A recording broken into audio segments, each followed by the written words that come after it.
Di balik gelapnya malam, ada cerita yang tidak pernah diceritakan sampai hari ini. Berani menonton sampai akhir? Jangan lupa subscribe jika kamu cukup berani. Ketukan di tengah malam. Malam itu, Rina baru saja selesai lembur dan tiba di rumah kecilnya yang berada di pinggiran kota. Jam menunjukkan pukul 11.45 malam. Suasana sepi, hanya suara angin yang menderu di luar jendela. Dengan tubuh lelah, Rina langsung menuju dapur untuk mengambil segelas air. Saat itu, ia mendengar suara ketukan pelan di pintu depan. Tok, tok, tok. Rina menghentikan langkahnya. Siapa yang datang malam begini, pikirnya. Ia mengintip melalui lubang kecil di pintu, tapi tidak ada siapapun di luar. Ah, mungkin cuma angin, gumamnya. Namun ketika ia berbalik, suara itu terdengar lagi. Kali ini lebih keras. Tok, tok, tok. Rina mulai merasa cemas. Ia memberanikan diri membuka pintu, tapi tidak ada apa-apa di sana, hanya gelap dan dingin malam. Ia menutup pintu dengan cepat dan menguncinya. Saat ia melangkah ke ruang tamu, lampu tiba-tiba padam. Kegelapan menyelimuti rumahnya. Rina mengambil ponselnya untuk menyalakan senter. Tapi sebelum ia sempat melakukannya, suara langkah terdengar di lorong belakang rumah. Tap, tap, tap. Siapa di sana? Teriak Rina dengan suara gemetar. Tidak ada jawaban, hanya keheningan yang terasa makin mencekam. Tiba-tiba sesuatu berbisik di telinganya. Kamu tidak sendiri. Rina menjerit dan berlari ke pintu depan. Tapi saat ia mencoba membuka pintu, tangannya terasa berat, seperti ada yang menahannya. Ketika ia menoleh ke belakang, sosok tinggi dengan wajah pucat tanpa mata berdiri hanya beberapa inci dari wajahnya. Sosok itu tersenyum lebar dengan mulut yang dipenuhi gigi tajam. Gelap menelan segalanya, termasuk jeritan terakhir Rina. Keesokan paginya, tetangga menemukan pintu rumah Rina terbuka lebar, tetapi ia menghilang tanpa jejak. Di lantai ruang tamu, hanya ada jejak kaki basah yang memanjang ke dalam kegelapan. Beberapa hari setelah Rina menghilang, suasana di sekitar rumahnya semakin mencekam.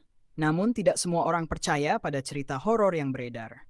Teman dekat Rina, Maya, yang merasa ada yang janggal dengan kejadian tersebut, memutuskan untuk menyelidiki lebih dalam. Maya sering mengunjungi rumah Rina sejak hilangnya sahabatnya itu. Suatu malam dia datang dengan tekad untuk menemukan jawaban. Dengan hati-hati, Maya melangkah memasuki rumah yang kini terasa semakin gelap dan suram. Ia membawa senter dan berkeliling, memeriksa setiap sudut. Namun, semua tampak biasa, kecuali satu hal, sebuah kotak kecil di bawah meja makan yang sebelumnya tidak pernah Rina sebutkan. Dengan tangan gemetar, Maya membuka kotak itu. Di dalamnya terdapat sebuah foto lama Rina bersama seorang pria asing yang terlihat aneh. Wajahnya buram, seolah tak ingin dikenali. Ada juga secarik kertas yang bertuliskan, "Jangan biarkan dia kembali." Tiba-tiba, Maya mendengar suara ketukan lagi, kali ini lebih pelan, lebih mirip bisikan dari dalam dinding. Maya mengikuti suara itu hingga ia sampai di ruang bawah tanah, yang biasanya terkunci. Tangan Maya gemetar saat ia menemukan kunci tersembunyi di atas rak dapur dan membuka pintu bawah tanah yang sudah lama terkunci. Di dalamnya, udara terasa dingin dan kental, seperti ada sesuatu yang tak terlihat mengawasi. Maya melangkah lebih dalam, dan di ujung ruangan yang gelap ia menemukan Rina duduk terikat dengan tatapan kosong. "Rina, kamu baik-baik saja?" seru Maya dengan suara gemetar. Rina menoleh pelan, matanya terlihat kosong, tetapi saat dia mendengar suara Maya, ada kilatan kelegaan di wajahnya. Aku terjebak di sini. Dia tidak membiarkanku pergi," kata Rina, suara lemah dan hampir tak terdengar. Maya segera melepaskan ikatan Rina dan membantunya berdiri. "Siapa yang mengikatmu di sini, Rina? Apa yang sebenarnya terjadi?" Dengan susah payah, Rina menceritakan sebuah kisah mengerikan. Beberapa minggu sebelumnya, ia tanpa sengaja menemukan buku tua yang mengandung ilmu hitam. Saat ia membacanya, dia tidak tahu bahwa itu akan memanggil makhluk dari dunia lain. Sosok yang muncul itu, yang ia lihat dalam foto, adalah penjaga dunia lain yang ingin membawanya ke sana untuk selamanya. Namun, Maya tahu bahwa kunci untuk mengalahkan makhluk itu ada di kotak kecil yang ia temukan. Dengan menggunakan mantra dari buku yang masih ada di dalam kotak, Maya mengucapkan kata-kata yang dapat mengusir makhluk itu selamanya.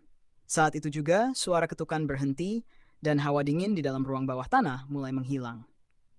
Ketika keduanya keluar dari rumah, langit mulai terang dan udara terasa lebih segar. Rina tersenyum, akhirnya bebas dari cengkraman kegelapan yang hampir menghancurkannya. Bersama Maya, ia berjanji untuk lebih berhati-hati dengan apa yang ada di dunia ini dan menyadari bahwa persahabatan mereka adalah kekuatan yang paling penting. Sejak saat itu, tidak ada lagi suara ketukan di malam hari. Rumah itu kembali tenang, dan Rina bisa menjalani hidupnya dengan bahagia bersama sahabat yang selalu ada di sisinya.